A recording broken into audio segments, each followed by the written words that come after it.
উৎকণ্ঠাৰ মাজত এমাহ ধৰি আজি যোৱা 6 তাৰিখে আমাৰ ইলেকশ্যন হৈছিলে। এমাহৰ মূৰত আজি ভোট গণনা হ'ল।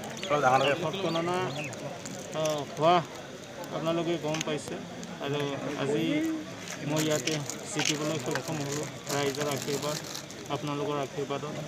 মই সকলো ৰাইজক, সমষ্টিবাসী ৰাইজক মই আজি ধন্যবাদ জনাইছোঁ যে তেখেতসকলে মই যেনেকুৱাভাৱে বিনম্ৰভাৱে মই অনুৰোধ জনাইছিলোঁ এইটো সমষ্টিত উন্নতি কৰাৰ কাৰণে, এইটো সমষ্টিৰ সৰ্বত্ৰ প্ৰকাৰৰ উন্নয়নৰ কাৰণে কাম কৰাৰ হকে মই যি ইচ্ছা প্ৰকাশ কৰি তেখেতসকলে ভোট প্ৰদান কৰিবলৈ অনুগ্ৰহ কৰিছিলোঁ, তেখেতসকলে ৰাখিছে আৰু তেখেতসকলৰ মৰম, তেখেতসকলৰ আশীৰ্বাদৰ জৰিয়তে মই আজি ইয়াত বৰমাক সমষ্টিত জিকিবলৈ সক্ষম হৈছোঁ।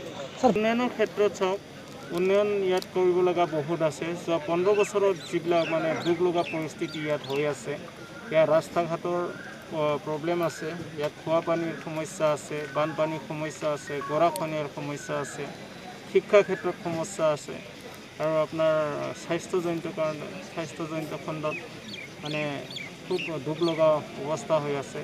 সেইবোৰ মই অহা দিনবোৰত আমাৰ নেতৃত্বৰ লগতে আমাৰ যিখিনি ৰাইজ আছে বৰমা সমষ্টিবাসী তেখেতসকলে আলোচনা কৰি লাহে লাহেকৈ মই আগবাঢ়ি যাম।